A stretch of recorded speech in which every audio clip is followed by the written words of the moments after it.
తాకట్లో ఉన్న బంగారాన్ని విడిపించి ఆ రోజున మార్కెట్ ధర కట్టి మిగిలిన డబ్బును మీకు అందిస్తుంది కొమ్మూరి గోల్డ్.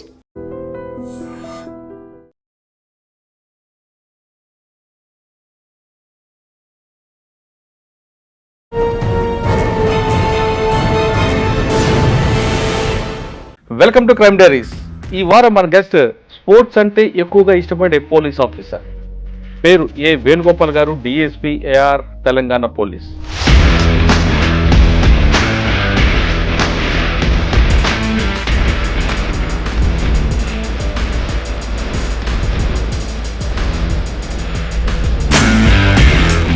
కబడ్డీ మీద ఎందుకు మీకు అంత ఇష్టం వచ్చింది?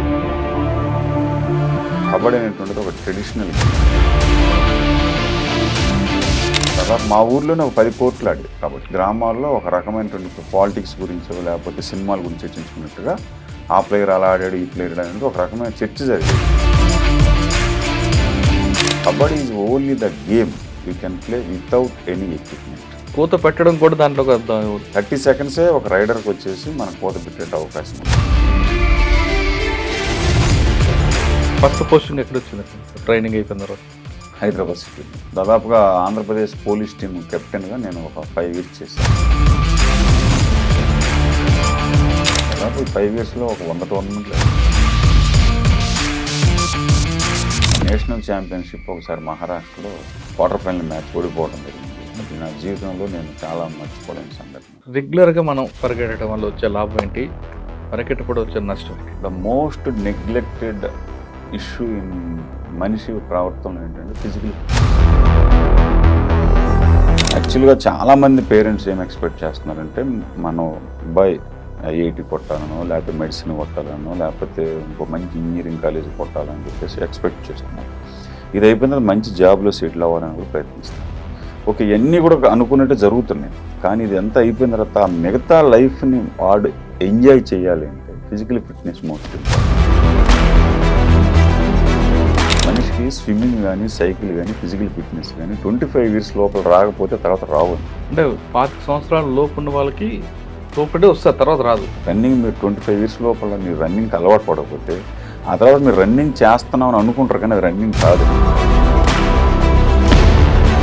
ఆ తర్వాత డాక్టర్ సలహాల మీద పరిగెట్టే విధానానికి రన్నింగ్లో చాలా తేడా ఉంటుంది. ఎలాంటి ఫుడ్ తీసుకోవాలి, ఏ ఏజ్ నుంచి పేరెంట్స్ వాళ్ళని సపోర్ట్ చేయాలి కదా? అసలు మీకు అసలు ఒక ఏజ్ గ్రూప్ వాడికి అసలు ఇలాంటి ఫుడ్ తీసుకోవాలనేటువంటి డైట్ ఛార్జింగ్ లేదండి. మీ బాడీకి అన్నిటికి అలవాటు పడాలి. కానీ ఒక స్పోర్ట్స్ కోటాలో మనం ఎలిజిబుల్ అవ్వాలంటే ఏం చేయాలి? మీరు ఫస్ట్ ఆఫ్ ఆల్ ఆ ఎగ్జామ్ క్వాలిఫై అవ్వాలి.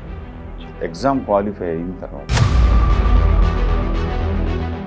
కానీ కబడ్డీ కన్నా మనకి క్రికెట్ మీద ఎక్కువ ఇంట్రెస్ట్ చూపిస్తుంటారు. అప్పుడు బాధ అనిపిస్తుంది, అరే మన ట్రెడిషనల్ గేమ్ ఇది కదా. క్రికెట్ అనేటువంటిది ఆ క్రీడ అనేటువంటి దాంట్లో మిగతా క్రీడలు పోటీ పడకూడదండి. ఎందుకంటే ఇట్ ఈస్ డిఫరెంట్. సరే, 30 సంవత్సరాల్లో మీరు ఇండియా తరఫున ఎక్కడ ఆడారా? 95 నుంచి ఇండియన్ క్యాంప్స్లో, ఆ తర్వాత 2000లో శ్రీలంకలో జరిగిన 3rd ఏషియన్ కబడ్డీ ఛాంపియన్షిప్లో నేను మన భారతదేశ తరఫున ప్రాతినిధ్యం నుంచి బంగారు పథకం సాధించడం జరిగింది. I'm only the person.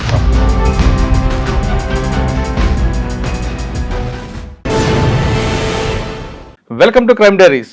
ఈ వారం మన గెస్ట్ స్పోర్ట్స్ అంటే ఎక్కువగా ఇష్టపడే పోలీస్ ఆఫీసర్. పేరు ఏ వేణుగోపాల్ గారు, డిఎస్పీ ఏఆర్ తెలంగాణ పోలీస్. సాధారణంగా పోలీస్ అనగానే మనకి law and order, crime, CID, ఇటువంటి ట్రాఫిక్ ఇవి చూస్తుంటాం. కానీ ఏఆర్లో కూడా ఒక పోలీసులు ఉంటారు, ఆర్మడ్ రిజర్వ్ పోలీస్. అందులో పనిచేయడంతో పాటు స్పోర్ట్స్కి ఎక్కువగా ప్రయారిటీ ఇవ్వడం కాకుండా తనతో పాటు మిగతా వాళ్ళు కూడా పోలీస్ డిపార్ట్మెంట్లు అందరూ కూడా స్పోర్ట్స్ ఆడనంటూ ప్రమోట్ చేసే ఆఫీసర్. ఆ స్పోర్ట్స్లో ఎక్కువగా ఆయనకి కబడ్డీ అంటే ఇష్టం, మన ట్రెడిషనల్ గేమ్. ఆ గేమ్ ఆయన పోలీస్ డిపార్ట్మెంట్ రాకముందు నుండి ఆడడం బట్టి ఆ ఫిట్నెస్ నుంచి డిపార్ట్మెంట్లోకి రావడం, డిపార్ట్మెంట్లో కూడా ఆ గేమ్ని కంటిన్యూ చేస్తూ రికార్డ్స్ కూడా తీసుకొచ్చారు. అసలు కబడ్డీ అంటే ఎందుకు ఇష్టం, క్రికెట్ అంటే ఎందుకు ఇష్టం లేదు, అంటే క్రికెట్ కూడా ఇష్టమా లేదా అనే విషయాన్ని సార్ అంటే తెలుసు. సార్ నమస్తే అండి. నమస్తే అండి. వేణుగోపాల్ సార్, సాధారణ కబడ్డీ అనగానే మనకి చిన్నప్పుడు ఊర్లో కనబడే ఫస్ట్ గేమ్ అది. మనం వయసు వచ్చిందనగానే తెలుస్తుంది మనకి.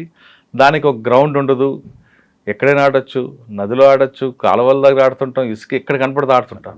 అది మంచి గేమ్ అసలు. అది అటువంటి గేమ్ని మీరు ఎంచుకోబట్టి ఈ డిపార్ట్మెంట్కి వచ్చారా, లేదు ఈ డిపార్ట్మెంట్కి వచ్చిన తర్వాత కబడ్డీ మీద మీకు ఎక్కువగా ఇష్టం పుట్టిందా? అసలు మీ బై ఛాన్సా బై చాయిసా యూనిఫామ్ వేసుకోవడం? It is my choice sir, not chance.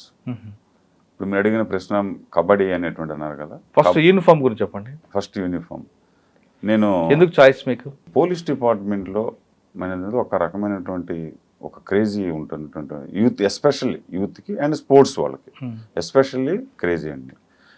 ఎంత క్రేజీ అంటే నేను స్పోర్ట్స్ కోటాలో 1993 ఆర్టీసీలో ట్రాఫిక్ అసిస్టెంట్గా జాయిన్ అయ్యాను, 1994 రైల్వేస్ జాయిన్ అయ్యాను.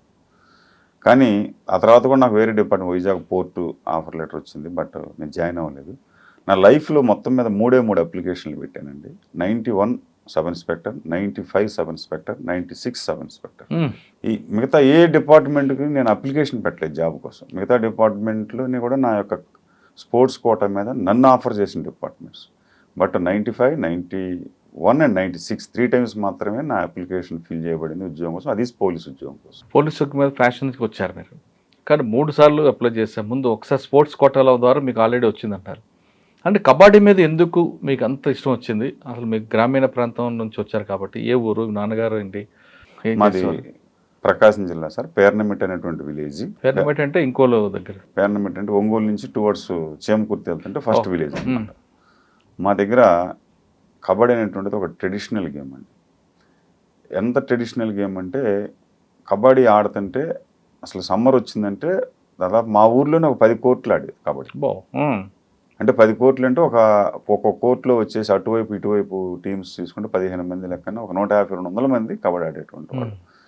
సమ్మర్లో కబడ్డీ టోర్నమెంట్స్, కబడ్డీ క్యాంప్స్ పెట్టడం, కబడ్డీ గురించి చర్చించుకోవడం అనేటువంటిది గ్రామాల్లో ఒక రకమైనటువంటి పాలిటిక్స్ గురించో లేకపోతే సినిమాల గురించి చర్చించుకున్నట్టుగా ఆ ప్లేయర్ అలా ఆడాడు, ఈ ప్లేయర్ అనేది ఒక రకమైన చర్చ జరిగేటువంటిది. ఆ చర్చ జరిగేటువంటి క్రమంలో కబడ్డీ అంటే విపరీతమైన క్రేజ్. ఇంకోటి ఏంటంటే కబడ్డీ యొక్క స్పెషల్ ఏంటంటే మీకు kabaddi is only the game you can play without any equipment. అసలు ఏ విధమైన పరికరాలు అవసరం లేదు. ఖోఖోకి కూడా 2 పోల్స్ కావాలి, వాలీబాల్కి ఒక బాల్ లైన్ గీసుకొని ఆడేది. సున్నం కూడా అవసరం చాలు. కొన్ని సందర్భాల్లో గ్రామాల్లో నైట్ టైం కూడా ఆడేవాళ్ళు kabaddi. Not only day time, night time కూడా శ్రామికులు, వ్యవసాయ కూలీలు, వ్యవసాయం చేసేటువంటి వాళ్ళు అందరూ కూడా రిలీఫ్ కోసం కబడ్డీ ఆడేటువంటి వాళ్ళు. అలాంటి వాతావరణాన్ని చూసి మేము కూడా కబడ్డీ వైపు ఆకర్షింపబడ్డాం. సార్ కబడ్డీలో కూడా ఇంకో స్పెషల్ ఉంటుంది, మీరు చెప్పారు ఎటువంటి ఎక్విప్మెంట్, కానీ కూత పెట్టడం కూడా దాంట్లో ఒక దమ్ము అదొక స్పెషల్ ఉంటుంది. మీరు పెట్టివారా? అవును. ఎంతసేపు నిల్చుంటుంది మీకు కబడ్డీ? 30 సెకండ్సే ఒక రైడర్కి వచ్చేసి మనం కూత పెట్టే అవకాశం ఉంటుంది. 30 సెకండ్స్ డెఫినెట్గా బై బ్రీత్ మనం కబడ్డీకి కూత పెట్టాల్సి ఉంటుంది. అంటే పట్టుకున్న తర్వాత మీరు సెంటర్ లైన్ రీచ్ అయితే మీకు సేఫ్, మీకు పాయింట్ వస్తుంది. సెంటర్ లైన్ రీచ్ కాలేకపోతే రైడర్ అవుట్ కాబట్టి అవతల టీము పాయింట్ వస్తుంది. సార్ అక్కడ ఒక టెక్నిక్ ఉంటుంది, పట్టుకున్నప్పుడు మనం కంటిన్యూగా పెడితే ఎక్కడ బ్రేక్ అవుతావు అని కొంచెం గ్యాప్ ఇచ్చి ఒక హాఫ్ సెకండ్ లెక్కించి మళ్ళీ అందుకుంటాం. అవును. దాంట్లో ఏమైనా మీ టెక్నిక్? కబడ్డీలో వన్స్ స్ట్రగుల్ స్టార్ట్ అయిన తర్వాత ఎప్పుడు కూడా ఎంపైర్ మీరు కూత పెడుతున్నారు లేదని చూడరు. సెంటర్ లైన్ రీచ్ అయ్యేదే లేదా, ఒకటి 3 సెకండ్స్ 2 సెకండ్స్ ఉంటుంది దాని టెన్యూర్. ఈ లోపల రైడర్ సెంటర్ లైన్ రీచ్ అయితే ఓకే. అక్కడ కోత అనేటువంటిది పెద్ద అంత ప్రయారిటీ ఉన్నటువంటి అంశం కాదు. ఓకే, లోపల మీరు వెళ్ళిన తర్వాత కాళ్ళు ఎంత, లెగ్ హైట్ అంతవరకు లేపుతుంటారండి? అంటే దానికి ఒక సిస్టమ్ అంటూ ఇదేంటూ ఏం లేదండి. Minimum fastness. ఇప్పుడు డిఫెన్స్లో 7 మంది ప్లేయర్స్ ఉంటారు. ఈ 7 మందికి మీరు వాళ్ళ జోన్లోకి మీరు వెళ్లకుండా మీరు సేఫ్ జోన్లో ఉండి ఫాస్ట్నెస్గా ఎవరినో టచ్ చేసి సెంటర్ లైన్ రీచ్ అవటం, అది మెయిన్ టెక్నిక్ సంబంధించిన అంశం. ఆ టెక్నిక్ని మీరు మామూలు చెప్పారు కానీ ఒకసారి డీటెయిల్గా ఎక్స్ప్లెయిన్ చేయండి. మనం కోత పెట్టి లోపలికి వెళ్ళినప్పుడు టార్గెట్ రీచ్ అవ్వడానికి, వికెట్ పడడానికి దాన్ని ఎలాగ మనం యూ షేప్ తీసుకొని రావాలి? వాళ్ళని అటెన్షన్ డైవర్షన్ చేయాలా, డైరెక్ట్గా మన టార్గెట్ని కొట్టాలి? ఇక్కడ 2 అంశాలు ఉంటాయండి. ఒకటి రైడరు, 2 డిఫెన్సర్. ఒక రైడర్ అనేటువంటి వాడు ఎంత సక్సెస్ఫుల్గా ఆడేటువంటి అంశం ఎలా ఉంటుందంటే రైడర్ తన బాడీలో ఉన్నటువంటి ఫ్లెక్సిబిలిటీని మ్యాక్సిమం ఆడాలి. అంటే డిఫెన్సర్ కంటే మీరు దూరంగా ఉండి మీరు డిఫెన్సర్ మీద టచ్ చేయాలి. లేదంటే డిఫెన్సర్ వస్తున్నారు అని తెలిసి మీరు సెంటర్ లైన్ రీచ్ అవ్వటం ఫాస్ట్నెస్. ఇది రైడర్ యొక్క ఎబిలిటీ మీద ఆధారపడి ఉంటుంది. అంటే నీ యొక్క బాడీలో ఉన్నటువంటి ప్రతి పార్ట్ని కూడా విజువల్ కానీ, అవేర్నెస్ కానీ, స్ట్రెచ్చింగ్ కానీ వాడి రైడర్ సక్సెస్ రేట్ ఉంటుంది. వేరేజ్ డిఫెన్సర్ అనేటువంటి వాడు పేషెన్సీ లెవెల్స్, అట్లానే గ్రౌండ్ని మొత్తాన్ని వాడాలి డిఫెన్సర్ అనేటువంటి. అంటే మ్యాక్సిమం ఎండ్ లైన్ కూడా ఉండి రైడర్ వచ్చేంత వరకు వెయిట్ చేయాలి. అంటే ఒక రైడర్ తన బాడీని ఎక్కువగా వాడితే డిఫెన్స్ అనేటువంటి వాడు కోర్ట్ మెజర్మెంట్స్ని ఎక్కువగా వాడుకోవాలి. అండ్ టైం మేనేజ్మెంట్ని పేషెన్స్ లెవెల్ ఇంపార్టెంట్. కానీ ఒక్కొక్కసారి మన టార్గెట్ అందులో 7 ఉన్నారనుకోండి, 7లో వేణుగోపాల్ లాంటి వ్యక్తి ఎక్కువ సేపు ఉంటే ఆ మ్యాచ్కి ఇబ్బంది అనుకున్నప్పుడు ఆయన్నే టార్గెట్ పెడతారు. కానీ అవతల వేణుగోపాల్ కెప్టెన్ ఏం చేస్తారంటే మధ్యలో పెట్టుకుని సైడ్ పెడతారు. అది ఆటలో అదొక టాక్టిక్స్ ఉంటుంది. అటుంటప్పుడు ఎలా చేయాలి అంటే యాక్చువల్గా రైడర్ అనేటువంటి వాడు పొజిషన్లో ఉండదు. మామూలుగా కబడ్డీలో left corner, right corner, right centre, left centre 4 defence positions. ఈ 4 పొజిషన్స్లో కూడా రైడర్ అనేటువంటి వాడు ఉండడు. మిగతా రిమైనింగ్ ఇన్నర్స్ కానీ సెంటర్లో సెంటర్ ఈ 3 చోట్ల మాత్రమే రైడర్ ఉంటాడు. అంటే ఇతను ఒకవేళ అవతల రైడర్ వచ్చినప్పుడు మనం మనం టచ్ చేసి వెళ్ళినా, లేకపోతే మనం కొట్టిన షాట్ లూజ్ అయిపోయి రైడర్ రీచ్ అయినా కానీ మన వైపున రైడర్ అనేటువంటి వాడు సేఫ్ జోన్లో ఉంటాడు అన్నమాట. అది అందువల్ల డిఫెన్స్ రైడింగ్ అనేటువంటి వాడు ఇన్నర్ పొజిషన్లో ఎక్కువ ఉంటాడు. సరే, కబడ్డీలో మీరు చిన్నప్పుడు ఎన్ని మ్యాచ్లు ఆడి ఉంటారు? నేను from my 10th class onwards నుంచి నేను కబడ్డీ స్టార్ట్ చేశాను. ఎందుకంటే మా గ్రామంలో అంటే కబడ్డీ గురించి నేను చాలా సందర్భాల్లో చెప్పడం జరిగిందండి. 85 ఆ ప్రాంతంలో సినిమా టికెట్ మినిమం 60 పైసలు ఉండేది. 60 రూపాయలు, హైయెస్ట్ 2 పైసలు ఉండేది. ఆ టైంలో కబడ్డీ టికెట్ వచ్చేసి 3 రూపాయలు ఉండేది. అది గ్యాలరీ. చైర్ వచ్చేసి 5 రూపీస్ ఉండేది. చాలామంది ఇమాజిన్ చేయలేరు. ప్రకాశం జిల్లాలో కబడ్డీకి అంత క్రేజ్ ఉండేది. ప్రకాశం జిల్లాలో అదర్ దాన్ సినిమా టికెట్ పెట్టి చూసేటువంటి 2 అంశాలు రెండే. ఒకటి డివి సుబ్బారావు హరిశ్చంద్ర నాటకం, 2 వచ్చేసి kabaddi. That is called chedugudu. అంత క్రేజ్ ఉండేదండి మనకి గేమ్ మీద వచ్చేసి. అంటే ఇప్పుడండి ఎక్కువగా గేమ్స్ పెడుతుంటారు సమ్మర్ సీజన్లో ఎక్కువ ఫ్లడ్ లైట్లు అని పెట్టుకుని ఫ్లడ్ లైట్లు పెట్టేసేసి. ప్రకాశం జిల్లాలో మరి పాటలు, రికార్డ్ డాన్స్లు కూడా ఫేమస్ ఉంటాయి కదా, అప్పుడు పెడుతుంటారా? అవి వేరండి, తిరణాలు అవి వేరు, అది వేరు. ఇక్కడ ఏంటంటే ప్రతి గ్రామంలో కూడా ఒక ట్రెడిషనల్గా ఒక యూత్ ఉంటుందండి. ఆ యూత్ ఏంటంటే సమ్మర్లో ఇప్పుడు కూడా స్టిల్ గోయింగ్ ఆన్. మేము కూడా ప్రతి సంవత్సరం సమ్మర్ క్యాంప్స్ కండక్ట్ చేస్తుంటాము. ఏదైతే యూత్ ఉన్నారో వాళ్ళు మన బ్యాడ్ హ్యాబిట్స్ జోలికి వెళ్లకుండా జోదం కానీ లేకపోతే గంజా ఇటువంటి దూరంగా ఉండటం కోసం ప్రతి గ్రామంలో కూడా మన ప్రకాశం జిల్లా కబడ్డీ అసోసియేషన్ వాళ్ళు, పీఈటీ అసోసియేషన్ కూడా క్యాంప్స్ కండక్ట్ చేసి కొంతమందిని ఇటువైపు తీసుకొస్తుంటారు. మీరు 10th క్లాస్ నుంచి అంటే డిగ్రీ వరకు అక్కడ ఒంగోలు అట్లా చదువుంటారు? అంటే ఒంగోలు వరకు అదే వాడుతూనే ఉన్నారా? డిగ్రీ వరకు ఆడుతూనే ఉన్నాను. నా 10th క్లాస్ వచ్చేసి బివి సుబ్బయ్య హై స్కూల్ పేర్నమెట్లో జరిగింది. తర్వాత ఇంటర్మీడియట్ వచ్చేసి ఆంధ్రకేశ్వర విద్యా కేంద్రం ఒంగోలు.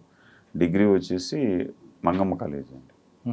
అక్కడ నేను డిగ్రీ చదివాను. ఉద్యోగ రీత్యా ఎప్పుడు బయటకు వచ్చారండి? నేను నా ఉద్యోగం కూడా ఒక చాలా ఇదిగా జరిగిందనమాట. నేను 1993 నేను నాగార్జున యూనివర్సిటీలో పీజీ చేశాను, ఎంఏ హిస్టరీ చేశాను. చేసిన తర్వాత అప్పుడు ఎస్ఐ సబ్ ఇన్స్పెక్టర్ నోటిఫికేషన్ వచ్చింది. నేను ఆ యొక్క ఎస్ఐ కోచింగ్ సెంటర్ కోసం అమీర్పేటలో వచ్చాను. అమీర్పేటలో వచ్చి ఒకరోజు నేను వెళుతున్నప్పుడు ఎల్బీ స్టేడియంలో కబడ్డీ ఆడుతున్నారు. అక్కడ నవశక్తి క్రీడా మండలి అని చెప్పేసి ఎల్బీ స్టేడియంలో ఒకటి ఉండేది. అక్కడికి వెళ్ళి వాళ్ళని నేను అడిగాను, నేను కూడా కబడ్డీ ఆడతానని అని చెప్తే వాళ్ళు సరే అని చెప్పేసి నన్ను రమ్మన్నారు. ఆ తర్వాత నేను ఒక 1 month అక్కడ కబడ్డీ ఆడాను ఎల్బీ స్టేడియంలో. ఓకే. ఆడిన తర్వాత నేను అప్పుడు sub inspectors exam post phone అయింది. దెన్ నేను మళ్ళీ మా ఊరు వెళ్ళిపోయాను. అయితే ఈ క్రమంలో అక్కడ ఏపీఎస్ఆర్టీసీ జట్టు ప్రాక్టీస్ చేస్తుంది.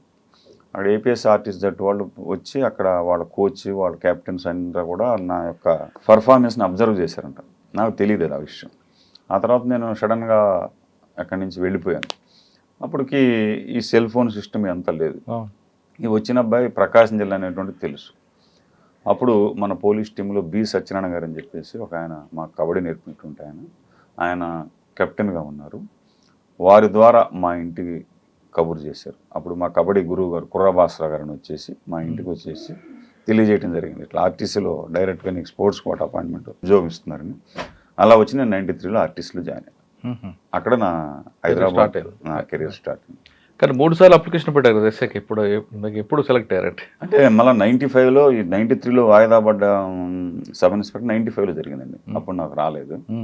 ఆ తర్వాత 96లో నేను మళ్ళీ సెలెక్ట్ అవ్వడం జరిగింది. ఓకే సార్, ఫస్ట్ పోస్టింగ్ ఎక్కడ వచ్చిందండి ట్రైనింగ్ అయిపోయిన తర్వాత? హైదరాబాద్ సిటీలోనే నేను దాదాపుగా ఆంధ్రప్రదేశ్ పోలీస్ టీమ్ కెప్టెన్గా నేను ఒక 5 years చేశానండి. అంటే అప్పుడు మాకు పూర్తిగా ఫుల్ టైం రిలీఫ్ ఉండేదన్నమాట. Number of tournaments, police tournament నుంచి నేను మన ఆంధ్రప్రదేశ్ పోలీస్ టీం అంటే 2 రాష్ట్రాల్లో అప్పుడు సమైక్యాంధ్ర ఉండేది. ఇంకా రైల్వే వర్సెస్ పోలీస్ ఎప్పుడు కూడా ఫైనల్ మ్యాచ్ ఉండేది.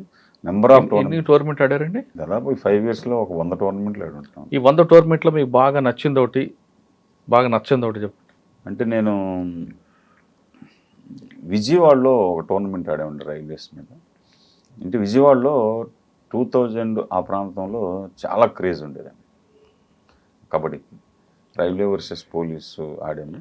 ఆ టోర్నమెంట్లో నేను బెస్ట్ ప్లేయర్గా సెలెక్ట్ అయ్యాను. అది నాకు అంటే అక్కడ చూసిన జనం, ఆ యొక్క ప్రజల ప్రేక్షకుల ఇది కానీ చాలా గ్రేట్గా ఫీల్ అవుతాను విజయవాడ. కానీ మీరు ఎఫర్ట్ పెట్టిన తర్వాత కూడా పోయిన ఉంటాయి కదా మ్యాచ్లు కొన్ని? అది జరిగినాయండి. నేషనల్ ఛాంపియన్షిప్ ఒకసారి మహారాష్ట్రలో చాలా అద్భుతమైన మ్యాచ్, కర్ణాటక మీద మేము క్వార్టర్ ఫైనల్ మ్యాచ్ ఓడిపోవడం జరిగింది. అది నా జీవితంలో నేను చాలా మర్చిపోలేని సంఘటన. ఎందుకంటే ఓడిపోయారు? అంటే ట్రైనింగ్ లేక, లేదంటే అక్కడ వాతావరణం సహకరించక, లేదా మనకన్నా ది బెస్ట్ ప్లేయర్స్ వాళ్ళు? అక్కడ ఏమైందంటే మహారాష్ట్రలో కబడ్డీ విపరీతమైన క్రేజ్ అండి. నైట్ టైం మ్యాచెస్ 4 గ్రౌండ్స్లో 4 క్వార్టర్ ఫైనల్స్ మ్యాచెస్ అవుతున్నాయి. మా పక్క గ్రౌండ్లో Maharashtra versus bank sports board match అవుతుంటే మహారాష్ట్ర ఓడిపోతుందని చెప్పేసి పబ్లిక్ వెళ్ళి పవర్ పీకేసేసి అలా మ్యాచ్ ఆగిపోయింది. అప్పటి వరకు మేము లీడ్లో ఉన్నాం. మళ్ళీ ఫ్రెష్ మ్యాచ్ పెట్టడంలో హైదరాబాద్ జట్టు, అంటే అప్పుడు నేను హైదరాబాద్ తెలంగాణ స్టేట్కి ఆడుతున్నాను. రాష్ట్రం కలిసి ఉన్నా కానీ కబడ్డీ అసోసియేషన్కి 2 టీములు ఉన్నాయండి, క్రికెట్కి, కబడ్డీకి, హాకీకి. ఎందుకంటే ఆంధ్రప్రదేశ్ రాష్ట్రం ఏర్పడక ముందే నుంచి కూడా కబడ్డీ ఉంది. అందుకని చెప్పేసి తెలంగాణ జట్టు వేరుండేది, ఆంధ్ర జట్టు వేరుండేది. మళ్ళీ కండక్ట్ చేసాక కూడా ఓడిపోయిందా? సెకండ్ టైం మేము ఓడిపోయాం. ఫస్ట్ టైం అయితే జగదీప్ దగ్గరికి వచ్చేసాము. అది నేరులో 2 పాయింట్స్తో ఓడిపోయాం. సెకండ్ టైం అంటే వాళ్ళు పవర్ తీస్తారు అక్కడ. Maharashtra versus bank sport board అవుతుందని చెప్పేసి, మహారాష్ట్ర మీద బ్యాంక్ స్పోర్ట్ బాగా లీడ్ అవుతుందని చెప్పేసి అది తీసేసారు. ఆ ఎఫెక్ట్ మా మీద కూడా పడింది. ఓకే, 30 సంవత్సరాల సర్వీస్లో మీరు ఆర్ఐ, ఫస్ట్ ఎస్ఐ అనుకుంటే తర్వాత ఆర్ఐ అనుకుంటా. అవును, అవునండి. ఆర్ఎస్ఐ తర్వాత ఆర్ఐ ఉంటారు, ఇప్పుడు డిఎస్పీ. 30 సర్వీస్లో ఒక్కొక్క స్టేజ్లో మీకు బాగా నచ్చిన సంగతి చెప్పండి. యాక్చువల్గా నేను కొన్ని రోజులు ట్రాఫిక్ విభాగంలో పనిచేశానండి. బేగంపేటలో పనిచేసిన. ఆర్ఎస్ఐకి ఎక్కడ పనిచేస్తారు? ట్రాఫిక్ విభాగంలో పనిచేస్తాను. అక్కడ బేగంపేట హైదరాబాద్ పబ్లిక్ స్కూల్ ఉంది కదండి, అక్కడ 1.5 year నేను పనిచేశాను. ఉదయాన్నే స్కూల్ పిల్లలకి వచ్చి మేము అక్కడ ఉదయం బిఫోర్ అంటే 8 o'clock కల్లా అక్కడ మేము డ్యూటీలో ఉండేటువంటి వాళ్ళం. ఆ స్కూల్ పిల్లలు మనం వాళ్ళని ఇన్ టైంలో ఆ గేమ్ వాళ్ళు స్కూల్కి వెళ్ళేటప్పుడు మన డ్యూటీ చేస్తున్నప్పుడు పేరెంట్స్ వచ్చి తీసుకొచ్చి వదిలిపెట్టిపోయేటువంటి వాళ్ళు. తర్వాత పేరెంట్స్ వచ్చి కొద్దిసేపు మాట్లాడేవాళ్ళు. అంటే అప్పుడు ఆ టైం అంత ఎర్లీగా డ్యూటీకి అవర్స్కి వచ్చేసి నిలబడటం ఉంటుంది. పేరెంట్స్ నుంచి మంచి స్పందన వచ్చేది. అదే నేను మళ్ళీ 2005లో ఇక్కడ జూబ్లీస్లో పనిచేశానండి ట్రాఫిక్ ఎస్ఐగా. అప్పుడు భారతీయ విద్యాభవనం దగ్గర చేశాను సేమ్. పిల్లలతోటి పేరెంట్స్ కొన్ని సందర్భాల్లో పేరెంట్స్ పిల్లల్ని తీసుకొచ్చి మాతో కలిసి మాట్లాడిపించడం, ఏదన్నా వాళ్ళ పుట్టినరోజు ఉందని చెప్పి తీసుకొచ్చి ఆ రోజు మాతో పాటు స్టాఫ్ ఉండేటువంటి వారు ఒక చాక్లెట్ ఇవ్వటం, లేకపోతే అంటే దే ఫీల్ దట్ వాళ్ళ ఫ్యామిలీ మెంబర్ లాగా ట్రీట్ చేయడం అనేటువంటిది మాకు, అది నాకు బాగా. సార్ ఆ టైంలో పిల్లలకి ట్రాఫిక్ మీద అవేర్నెస్ తీసుకురావడం, ట్రాఫిక్ ఎలా జరుగుతుంది, ట్రాఫిక్ ఇబ్బందులు ఏంటి, అవేం నేర్పారా? అంటే కొన్ని స్కూల్స్లో ట్రాఫిక్ అవేర్నెస్ క్యాంప్స్ దీనికోసం ఒక వింగ్ ఉండేదండి ట్రాఫిక్ విభాగంలో, వారు దీని మీద క్లాసెస్ కండక్ట్ చేసేటుంటారు. కానీ పేరెంట్సే పిల్లలకి స్కూల్కి వస్తున్నప్పుడు రాంగ్ రూట్లో వస్తారు కదా, పిల్లలకి ఏం మెసేజ్ ఇస్తున్నాం మనం? ఇక ఇది కొన్ని సందర్భాల్లో వాళ్ళకి కౌన్సిలింగ్ జరగడం జరుగుతుంది. కౌన్సిలింగ్ జరిపి వాళ్ళకి దాదాపుగా కొంతవరకు కంట్రోల్ అవుతుందండి. విజిబుల్ పోలీస్ ఉన్నప్పుడు ఆటోమేటిక్గా 1-2 సార్లు చెప్తే ఆటోమేటిక్గా వాళ్ళు మార్చుకుంటారు. పిల్లల ద్వారా చెప్పిస్తే తల్లిదండ్రుల మార్పు వస్తుంది కదా.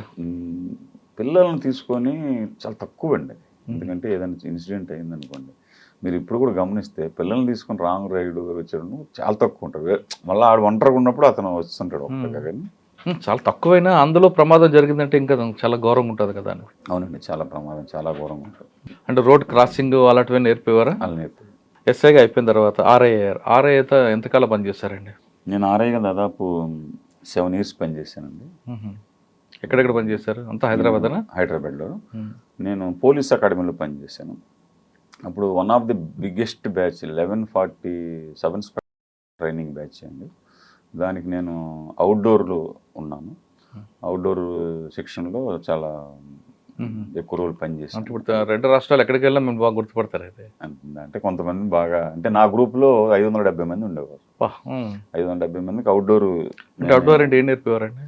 అవును, కబడ్డీ డ్రిల్లు, రన్నింగ్, ఫైరింగ్ ఇవన్నీ కూడా నేర్పేటువంటి వాళ్ళం. ఫిజికల్ ఫిట్నెస్ బేసికల్గా నేను స్పోర్ట్స్ మెన్ కాబట్టి నేను వాళ్ళతో పరిగెట్టేవాడిని. ప్రతిరోజు రన్నింగ్ చేసేటువంటి దాన్ని కూడా వాళ్ళు ఇన్స్పిరేషన్గా తీసుకొని అప్పుడు నా వయసు వచ్చేసి దాదాపుగా 42, 43 ఉన్నాను. మీరు ఇట్లా ఈ వయసులో మీరు పరిగెడుతున్నారు ఇన్స్పిరేషన్గా కొంతమంది పిల్లలు పరిగెట్టేవాళ్ళు, కొంతమంది ట్రైనింగ్. సార్, రెగ్యులర్గా మనం పరిగెట్టడం వల్ల వచ్చే లాభం ఏంటి? పరిగెట్టప్పుడు వచ్చే నష్టం ఏంటి? సరే, ఎవరికైనా కానీ సార్, ఇప్పుడు the most neglected issue in మనిషి ప్రవర్తనలో ఏంటంటే ఫిజికల్ ఫిట్నెస్. ఇన్ స్కూల్స్ కానీ కాలేజెస్ కానీ most neglected department is physical education. యాక్చువల్గా చాలామంది పేరెంట్స్ ఏం ఎక్స్పెక్ట్ చేస్తున్నారంటే మనం ఐఐటి కొట్టాలనో లేకపోతే మెడిసిన్ కొట్టాలనో లేకపోతే ఇంకో మంచి ఇంజనీరింగ్ కాలేజీ కొట్టాలని చెప్పేసి ఎక్స్పెక్ట్ చేస్తున్నారు. ఇది అయిపోయిన తర్వాత మంచి జాబ్లో సెటిల్ అవ్వాలని కూడా ప్రయత్నిస్తున్నారు. ఓకే, ఇవన్నీ కూడా అనుకున్నట్టు జరుగుతున్నాయి. కానీ ఇది ఎంత అయిపోయిన తర్వాత ఆ మిగతా లైఫ్ని వాడు ఎంజాయ్ చేయాలి అంటే ఫిజికల్ ఫిట్నెస్ మోస్ట్ ఇంపార్టెంట్. ఈ ఫిజికల్ ఫిట్నెస్ వచ్చేసి ఒక సర్టెన్ ఏజ్ లోపల అలవాటు అవ్వాలి మనిషికి స్విమ్మింగ్ కానీ సైకిల్ కానీ ఫిజికల్ ఫిట్నెస్ కానీ 25 years లోపల రాకపోతే తర్వాత రావండి.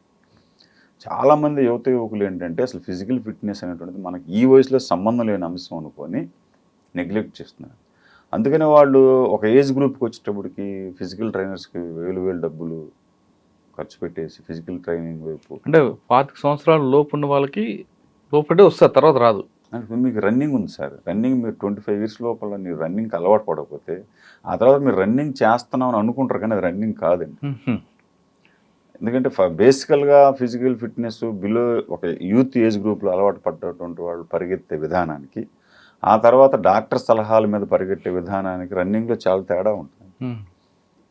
అది మీరు గమనించవచ్చు. ఎలా చెప్పండి, రెండింటికి ఎగ్జాంపుల్ ఏంటి? ఎగ్జాంపుల్ ఏంటంటే ఒక ఫిజికల్ ఫిట్నెస్ అలవాటు అయినటువంటి వ్యక్తి ఈ start running with slowly, body heat అయిన తర్వాత అతను చాలా క్యాజువల్గా అంటే మీకు టోస్ మీద రన్ చేస్తుంటాడు. At the age of 40 years age గ్రూప్లో కూడా కొత్తగా ఎవరైతే బై ఫోర్స్ ఫిజికల్ ట్రైనర్ ద్వారా అలవాటు అవుతారో వాళ్ళు చాలా బలంగా పరిగెడుతుంటారు. Simple logic. ఇంకొకటి ఏంటంటే చాలామంది యూత్ కూడా ఏంటంటే ఓన్లీ వెయిట్స్ చేసేయటం, బాడీ పెంచాలి, మజిల్స్ చూపించాలనేటువంటి it is very wrong concept. ఇప్పుడు మీకు రన్నింగ్ అనేటువంటిది సర్వరోగ నివారణ. రన్నింగ్ అనే దానికి చేస్తే మీకు చాలా వరకు కూడా బాడీ పెంచుకుంటుంది బయటకు చూపించడం కోసం, ఇతరుల కోసం. కానీ రన్నింగ్ అనేది మన కోసం. సార్, ఇప్పుడు 25 సంవత్సరాల ముందు నేర్చుకున్నాం అనుకోండి, తర్వాత 20 సంవత్సరాల తర్వాత పరిగెట్టాలంటే ముందు మీరు స్లోగా పరిగెట్టేదారు, బాడీ హీట్ అయ్యాక స్పీడ్ పెంచాలి. మామూలు కొంతమంది ముందే స్పీడ్కి పరిగెడుతారు. తర్వాత మీకు వామప్, వామ్ డౌన్ రెండు చాలా ఇంపార్టెంట్. మీరు అయిపోయిన తర్వాత మీ యొక్క రన్నింగ్ అయిపోయింది మళ్ళీ వామ్ డౌన్, స్ట్రెచ్చింగ్ ఎక్సర్సైజెస్ కానీ బాడీ రికవరీ వామ్ డౌన్ అది చాలా ఇంపార్టెంట్. చాలామంది అది చేయరండి. మనకు 20 minutes టైం ఉందని చెప్పేసి టకటక 20 minutes పరిగెట్టేసేసి వెళ్ళిపోతారు. దానివల్ల ఏంటంటే మళ్ళీ నెక్స్ట్. సార్, ఇప్పుడు అటు నేను బిలో 25 years మాట్లాడదాం, వాళ్ళు మంచి ఫిట్నెస్గా అవ్వాలి. మీ కాన్సెప్ట్ అదే కాబట్టి మా కాన్సెప్ట్ అదే, ఫిట్నెస్గా ఉండాలి, వాళ్ళంతా చక్కగా ఉండాలంటే వార్మప్ చేసిన తర్వాత వాకింగ్ చేయాలి, రన్నింగ్ చేయాలా, రన్నింగ్ చేసిన తర్వాత ఎలా చేయాలి, తర్వాత ఫుడ్ ఎలాగైనా ఫుడ్ తీసుకోవాలి సార్ చెప్పండి. మంచి ఫిట్నెస్ ఉండాలి అబ్బాయి, మంచి ఫిట్నెస్ అబ్బాయి కానీ అమ్మాయి కానీ. మీకు మినిమం వచ్చేసరి ఒక ఏజ్ గ్రూప్లో అంటే ఏజ్ స్టార్టింగ్ ఎంత? 16 అంటే ఇప్పుడు మనకి ఏమవుతుంది సార్, మన ఏజ్ గ్రూప్లో మనకి బిలో 15 years వరకు అసలు మీకు ఒకళ్ళ ఆటలు ఆడమని చెప్పాల్సిన అవసరం లేదండి. ఆటోమేటిక్గా పిల్లలే ఆడేటువంటి వాళ్ళు. పేరెంట్స్ బై ఫోర్స్ తీసుకొచ్చేవాళ్ళు గ్రౌండ్ నుంచి. ఇప్పుడు రివర్స్ ఏమైందంటే పంపిస్తున్నారు, పిల్లల్ని బై ఫోర్స్ పంపిస్తున్నారు, కానీ వెళ్ళట్లేదు. వాళ్ళకి మొబైల్ ఫోన్ అంటే చాలు. మొబైల్. దీనిలో మారిన సామాజిక జీవనం దృష్ట్యా మనకు ఒకప్పుడు the fighting is to get the food. ప్రతి ఒక్కడు కూడా మంచి ఫుడ్ దానికోసం ఉండేది. ఇప్పుడు ఏంటంటే the fighting is to digest the food. తినది అరగడానికి తినది అరగడం కోసమే మనిషి శ్రమ చేస్తున్నాడు ఇప్పుడు. ఒకప్పుడు శక్తికి వస్తుంది. శక్తి కోసం చేసేటుంటారు. ఇది పేరెంట్స్ కొంతవరకు గమనించారండి. యాక్చువల్గా ఏమంటే మన ఇండియాలో 27.5% యూత్ ఉన్నారండి. 15 years to 30 years అంటే 40 crores ఉన్నారు. మీ గ్రౌండ్లో ఎంతమంది కనపడతారండి? అది 1% ఉంటుంది. గ్రౌండ్ మొత్తం పరిగెట్టేది ఎవరు అనుకుంటున్నారు? అట్ ద ఏజ్ ఆఫ్ 50+ ఉంది. పేరెంట్స్ మాత్రమే జాగింగ్ యోగా చేస్తున్నారు, వేరే పిల్లలు చేయట్లేదు. పిల్లలు చేయట్లేదు. అదే ఆ చేయడానికి ఎలాంటి ఫుడ్ తీసుకోవాలి, ఏ ఏజ్ నుంచి పేరెంట్స్ వాళ్ళని సపోర్ట్ చేయాలో చెప్పు. సార్ మీకు అసలు ఒక ఏజ్ గ్రూప్ వాడికి అసలు ఇలాంటి ఫుడ్ తీసుకోవాలనేటువంటి డైట్ ఛార్జ్ లేదండి. మీ బాడీ అన్నిటికీ అలవాటు పడాలి, ఏది అవైలబుల్ ఉంటే. సరే, ఉదయం లేచిన తర్వాత వార్మప్ చేసి బయలుదేరుతాం. ఎంత టైం చేయమంటారు? 40 minutes గ్రౌండ్ చుట్టూ సరిపోతుందండి. ఎంత స్పీడ్లో ఉండాలి? అది మీ యొక్క ఎబిలిటీని బట్టి. స్పీడ్ అంటే ఇప్పుడు 40 minutesలో కొంతమంది 4 km చేస్తారు, 5 km చేస్తారు. అట్లా గ్రౌండ్ లేని టైంలోనండి. గ్రౌండ్ లేని టైంలో ఏదో రిక్రియేషన్ గేమ్ కూడా ఆడుకోవచ్చు అండి. Shuttle, tennis, volleyball. సరే, క్రికెట్ అంటే యూత్ అందరూ వాడుతారు. అంటే రోజు 40 నిమిషాలు శరీరానికి కేటాయించాలి. అది మనిషికి స్వెట్టింగ్ పట్టించటము, గ్రౌండ్లో పరిగెత్తటం అనేటువంటిది ఒక డ్రగ్ అండి. దానికి మీరు అలవాటు పడితే ఆటోమేటిక్గా ఎంతగా శ్రమ ఉన్నా కానీ అక్కడికి వెళ్తారండి. చాలామందికి అర్థం కాని అంశం ఏంటంటే ఎంత పని ఒత్తిడిలో ఉన్నా కానీ పని ఒత్తిడికి రిలీఫే ఫిజికల్ ఫిట్నెస్ అండి. మీ ఒంట్లో నుంచి చెమట బయటకు వెళ్ళిందంటే నీ మైండ్లోంచి స్ట్రెస్ బయటకు వెళ్ళిపోయినట్టు. దీన్ని గుర్తించాలి.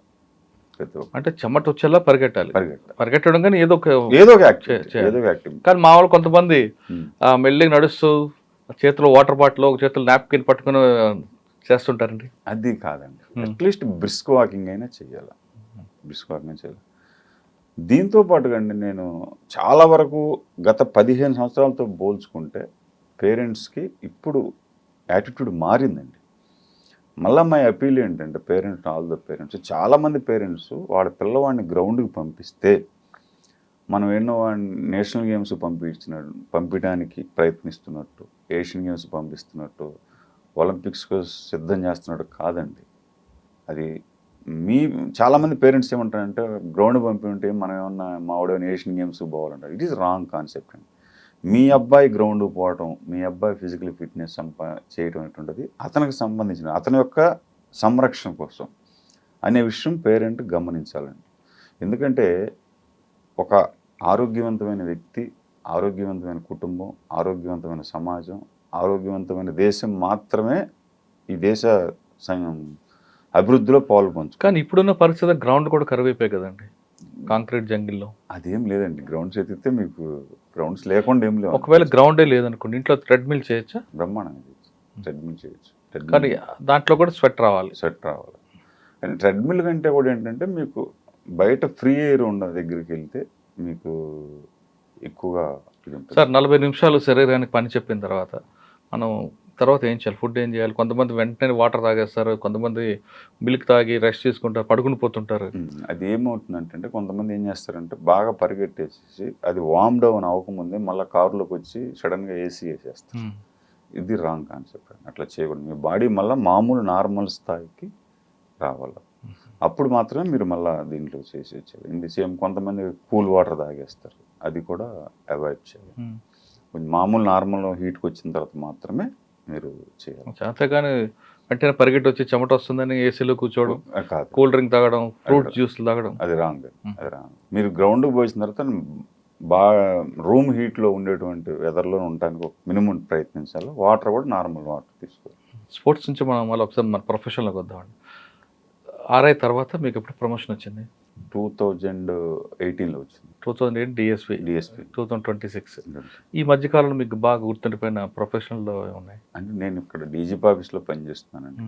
అంటే టోటల్గా మేము ఎక్కువ లాండాడ రూట్లో ఉన్నాం కాబట్టి మేము అంత ఎక్కువ స్పోర్ట్స్ మీద కొట్ట వెళ్తుంటారా సార్? స్పోర్ట్స్లో అంటే నేనంటే బేసికల్గా ఎందుకంటే అండి ఇప్పుడు నేను ఒక సాధారణ గ్రామీణ క్రీడాకారుడుగా ఈరోజు మీ ముందుకు వచ్చేసి యూనిఫామ్లో మాట్లాడుతున్నామంటే నాకు కొంతమంది హెల్ప్ చేశారండి వాళ్ళ సొంత డబ్బులతో.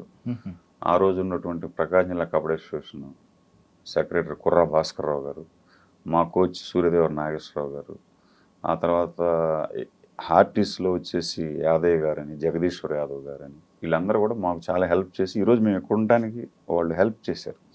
అదే పరిస్థితుల్లో మేము కూడా నా వంతు కృషిగా మేము every year summer coaching camps పెడతాం ప్రకాశం జిల్లాలో. ఫ్రమ్ లాస్ట్ 17 years నుంచి మేము సమ్మర్ కోచింగ్ క్యాంప్స్ పెట్టి యూత్ని మేము క్రీడల వైపు మళ్ళిస్తున్నాం.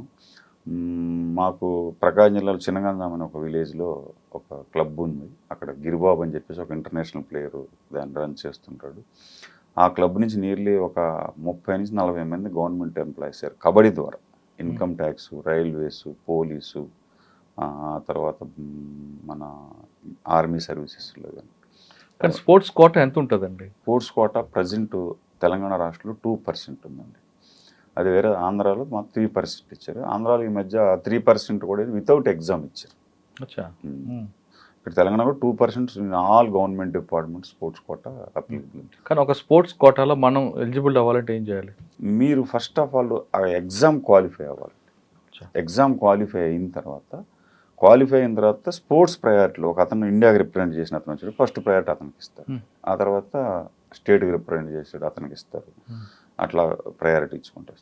సార్ మీరు 30 సంవత్సరాల నుంచి డిపార్ట్మెంట్లో అంతకుముందు కబడ్డీ మీద ఎక్కువ ఫోకస్ ఉంది. కానీ కబడ్డీ కన్నా మనకి క్రికెట్ మీద ఎక్కువ ఇంట్రెస్ట్ చూపిస్తుంటారు. అప్పుడు బాధ అనిపించదు, అరే మన ట్రెడిషనల్ గేమ్ ఇది కదా అని? అసలు క్రికెట్ అనేటువంటిది, ఆ క్రీడ అనేటువంటి దాంట్లో మిగతా క్రీడలు పోటీ పడకూడదండి. ఎందుకంటే it is different because of commercial game, విపరీతమైన వైడ్ పబ్లిసిటీ ఉంది దానికి. అందుకని ఏ క్రీడ కూడా కబడ్డీ క్రికెట్తో పోటీ పడకూడదు. అదర్ దాన్ క్రికెట్ మేము చెప్తే కబడ్డీ ఈజ్ చాలా టాప్ లెవెల్లో ఉందండి. ఫర్ ఎగ్జాంపుల్ ఇప్పుడు ప్రో కబడ్డీ నడుస్తుందండి. ప్రో కబడ్డీలో మొన్న ఫైనల్ మ్యాచ్ చూసిన ఆడియన్స్ సంఖ్య మీరు ఇమాజిన్ చేయగలరా? 2.5 crore అండి. 2.5 crore మన 14 సీజన్లో చూసింది. మీకు ఇండియాలో వరల్డ్ కప్ ఫుట్బాల్ చూసిన దానికంటే కూడా ఈ సంఖ్య ఎక్కువ. కానీ ప్రో కబడ్డీకి ఒకప్పుడు కార్పొరేట్ వాళ్ళందరూ కూడా స్పాన్సర్స్ వచ్చేవారు. ఇప్పుడు క్రమేపీ తగ్గిపోవడానికి కారణం ఏంటంటే? తగ్గలేదండి. ఈరోజు ప్రో కబడ్డీ యొక్క వాల్యూ 200 crores అండి, ఒక జట్టు value. They started with 2 crores. అంటే ఒక 10 yearsలో 100 times పెరిగింది. ఈరోజు ఎవరైనా మీరు జట్టు కావాలని ఎవరన్నా మీరు కనుక అడిగితే మీరు ఎవరైనా వదులుకుంటారంటే 200 crores అడుగుతున్నారు. అందుకని మన కార్పొరేట్ అంటే క్రికెట్ అంత కాకపోయినా ఉందంటారు. డెఫినెట్ క్రికెట్తో పోల్చుకోకూడదు సార్. క్రికెట్ అనేది అసలు అది డిఫరెంట్ సార్. కబడ్డీని మేము ఎందుకు హ్యాపీ ఫీల్ అవుతామంటే, ఇప్పుడు టెన్నిస్ కానివ్వండి, షటిల్ కానివ్వండి, లేకపోతే అదర్ ఫుట్బాల్ కానీ, ఇవన్నీ కూడా ఇండియాలో చూస్తున్నారు. ఈ గేమ్స్ అన్నీ కూడా ఇతర దేశాల నుంచి మన దగ్గరికి వచ్చినాయి. Kabaddi is only the game, భారత ఆరిజిన్ గేము. మిగతా దేశాల్లో కూడా చూస్తున్నారు సార్. మిగతా ఇంగ్లాండ్, మీకు అమెరికాలో ఉన్నటువంటి మన తెలుగు వాళ్ళు కానీ కబడ్డీ మన దేశంలో కొన్ని రాష్ట్రాలకి ఎక్కువగా చూస్తారండి. మీరు మహారాష్ట్ర అవ్వచ్చు, పంజాబ్ అవ్వచ్చు. కానీ ఆంధ్రప్రదేశ్లో కొన్ని ప్రాంతాలు, మీరు చెప్పిన ప్రకాశం జిల్లా కొన్ని ప్రాంతాలు, లేదా శ్రీకాకుళం ప్రాంతం కబడ్డీ ఉంటాయి. కొన్ని ప్రాంతాలు ఎందుకు దానికి అసలు audience comparing to so many గేమ్స్తో పోల్చుకుంటే అసలు ఆడియన్స్ కబడ్డీకి చాలా ఎక్కువ అండి. మీరు ఎక్కడైనా కబడ్డీ ఆడుతుంటే గ్రౌండ్ బోసిపోవటం మీరు చూసారా? ఉండదు. కానీ కొన్ని ప్రాంతాలు ఎక్కువ ప్రయారిటీ ఇవ్వరు ఎందుకండి? అదేం లేదు సార్. అంటే ప్రయారిటీ మీన్స్ అక్కడ దానికి పబ్లిసిటీ ఉండకపోవచ్చు, లేకపోతే కొన్ని పబ్లిసిటీ గురించి కాదు. ఇప్పుడు మీరు చెప్పారు చిన్నగంజాం, ప్రకాశం జిల్లా కానీ, లేదా శ్రీకాకుళంలో పెద్దపాడన ఒక గ్రామం ఉంటుంది అక్కడ కానీ, మహారాష్ట్రలో సాంత్రా ఆ ప్రాంతం కావచ్చు, లేదా పంజాబ్లో ఇంకొక ప్రాంతం కావచ్చు.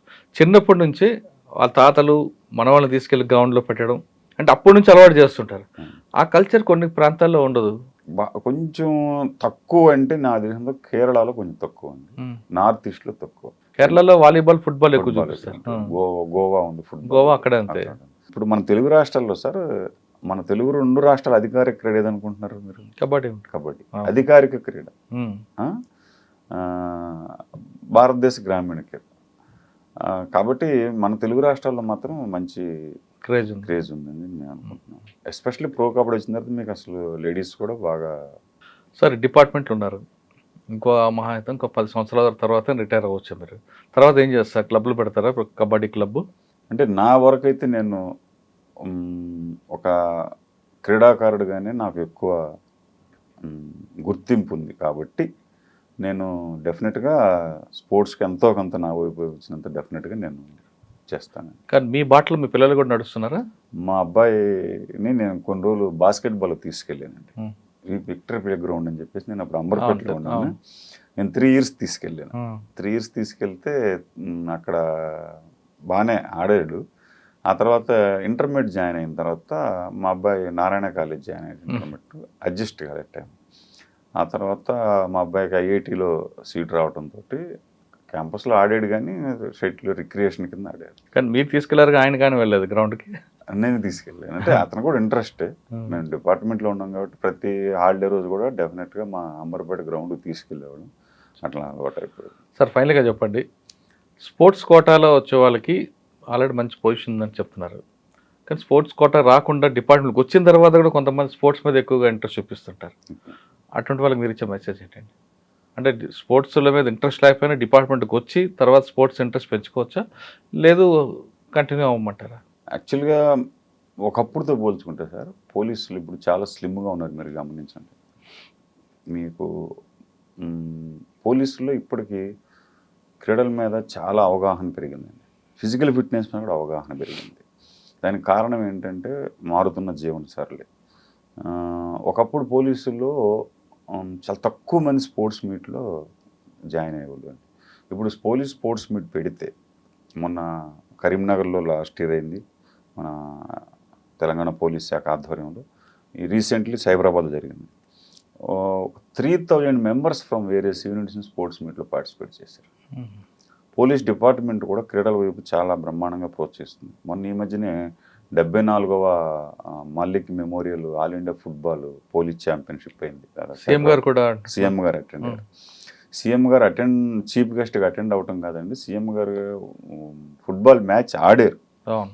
నేను దీన్ని ఒక క్రీడాకారుడుగా నాకు చాలా గర్వంగా అనిపించింది. ఎందుకంటే ఒక రాష్ట్ర సీఎం గారు ఒక క్రీడల ముగింపుకు వచ్చేది ప్రైజులు ఇచ్చేసి వెళ్ళిపోకుండా జెర్సీ వేసుకొని గ్రౌండ్లో ఆడి ఫిట్నెస్ యొక్క ఆవశ్యకతను పోలీసులతో పాటు రాష్ట్ర ప్రజలందరికీ తెలియజేశారు.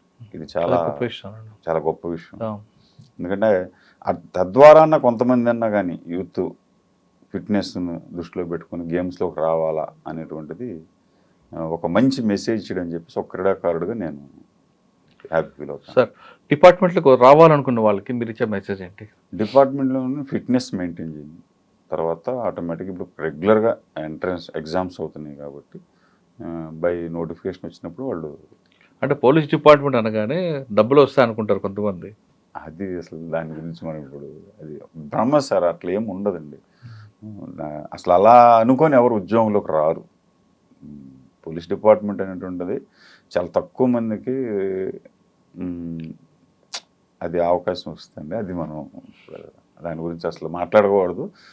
ఎవరో కూడా ఉద్యోగంలో చేరేటప్పుడు డబ్బులు సంపాదని పోలీసు ఉద్యోగం రానండి. పోలీసు ఉద్యోగం చేయాలనే ప్యాషన్ ఉన్నోడే పోలీసు ఉద్యోగంలోకి వస్తారు. సరే, 30 సంవత్సరాల్లో మీరు ఇండియా తరఫున ఎక్కడ ఆడారా?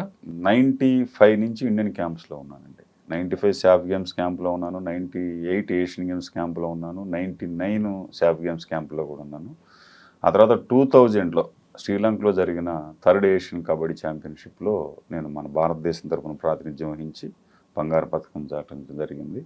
I'm only the person from Andhra Pradesh ఆ టోర్నమెంట్లో నేను పార్టిసిపేట్ చేసింది. అట్లానే పోలీస్ డిపార్ట్మెంట్లోకి వచ్చిన తర్వాత నేను ఇండియాకి రిప్రజెంట్ చేయడం జరిగింది. ఆ సందర్భంగా 2000లో మన ఒలింపిక్ భవనం ప్రారంభోత్సవం సందర్భంగా చంద్రబాబు గారు అప్పుడు సీఎం గారు ఉన్నారు, మాకు best sports man of the year అని చెప్పేసి ఒక 6 మెంబర్స్ని సెలెక్ట్ చేసి దాంట్లో అవార్డు ఇవ్వడం జరిగింది. అందులో నేను కూడా వన్ ఆఫ్ ది పర్సన్. నేను యాక్చువల్గా ఒక క్రీడాకారుడుగా నేను స్టార్ట్ చేసినప్పుడు మామూలుగా సాధారణంగా ప్యాషన్తో స్టార్ట్ చేశాము. ఆ తర్వాత చాలామంది సహాయ సహకారాలతో మా ప్రకాశం జిల్లా కబడ్డీ అసోసియేషన్ భాస్కరరావు గారు కానీ, నాగేశ్వర మాస్టర్ గారు కానీ, అట్లా తెలంగాణ కబడ్డీ అసోసియేషన్ జగదీశ్వర్ యాదవ్ గారు కానీ, ఇంకొక ఆయన బి ప్రభాకర్ రావు గారు ఉన్నారు, బొమ్మదేవి, వాళ్ళందరూ ప్రోత్సాహంతో పోలీస్ డిపార్ట్మెంట్లో అప్పుడు ఫుల్ టైం రిలీఫ్ ఉండేదండి మాకు. వీటన్నిటిని వీళ్ళందరూ సహాయ సహకారంతో నేను దేశానికి ప్రాతినిధ్యం వహించడం జరిగింది. కానీ 30 సంవత్సరాల సర్వీస్లో ఆఫీసర్లు ఎవరు ఎక్కువ సపోర్ట్ చేస్తారండి? ఐపీఎస్లు అందరండి. స్పోర్ట్స్ మ్యాన్ అంటే ప్రతి ఒక్కళ్ళు కూడా ఒక పాజిటివ్ వే ఉంటుంది. ప్రతి ఒక్కరు కూడా వాళ్ళకి రిలీఫ్ ఇవ్వటంలో కానీ లేకపోతే స్పోర్ట్స్ మెన్ ప్రోత్సహించడం కానీ వాళ్ళకి ఏదన్నా రిక్వైర్మెంట్ ఉన్నప్పుడు వాళ్ళకి అంటే support చేయడం. ప్రత్యేకంగా ఏ డీజీ గాని ఎవరు లేరా దీనికి సపోర్ట్ అంటే చేయడానికి? అప్పుడు మేము ఇండియాకి అయినప్పుడు హెచ్జే దొరగారు డీజీ గారు ఉన్నారు. ఆయన చాలా ప్రోత్సహించారు అప్పుడు. అంటే నేను ఆడిన పీరియడ్లో హెచ్జే దొరగారు డీజీగా ఉన్నారండి. ఆయన ఆర్టీసీలో కూడా ఎండీగా పనిచేసి స్పోర్ట్స్ మెన్ కోసం ఒక స్పెషల్ రిక్రూట్మెంట్ స్టార్ట్ చేశారు. ఆ కోటాలోనే నేను 93లో ఆర్టీసీ జాయిన్ అయ్యాను. ఆ తర్వాత మళ్ళీ పోలీసులోకి వచ్చినప్పుడు కూడా సార్ డీజీ గారు పోలీస్ ఉద్యోగం చేయాలంటే డబ్బుల కోసం కాదు, దాని పవర్ యూజ్ చేయడం కాదు, ప్యాషన్ ఉన్న వాళ్ళు మాత్రమే డిపార్ట్మెంట్ రండి అంటున్నారు వేణుగోపాల్ గారు. డిపార్ట్మెంట్కి వచ్చిన తర్వాత ముందున్న ఫిట్నెస్తో పాటు ఇక్కడ పోలీస్ డిపార్ట్మెంట్ సమకూరుస్తున్న సదుపాయాలు సమకూర్చుకుంటే ఫిట్నెస్ అనేది మీకు రిటైర్మెంట్ అయిన తర్వాత కూడా చాలా హ్యాపీగా ఉంటారు, చాలా స్లిమ్గా ఉంటారు అంటున్నారు వేణుగోపాల్ గారు. ఇది ఈ వారం వేణుగోపాల్ గారితో ఎక్స్క్లూజివ్ ఇంటర్వ్యూ. వచ్చేవారు మరో గెస్ట్తో మళ్ళీ కలుద్దాం. అంతవరకు నమస్తే. థ్యాంక్ యూ అండి. Thank you very much. I dreams, this police diaries is something very, very valuable towards that. I must really appreciate Murali, your insights. I dreams founder and CEO చిన్న వాసుదేవ్ రెడ్డి గారితో Muralidhar crime stories చాలా famous అయిపోయినాయి. Gautam Savan garu and Satyaraj sir. well done. I congratulate him for doing so well, and I congratulate him his boss also. So well.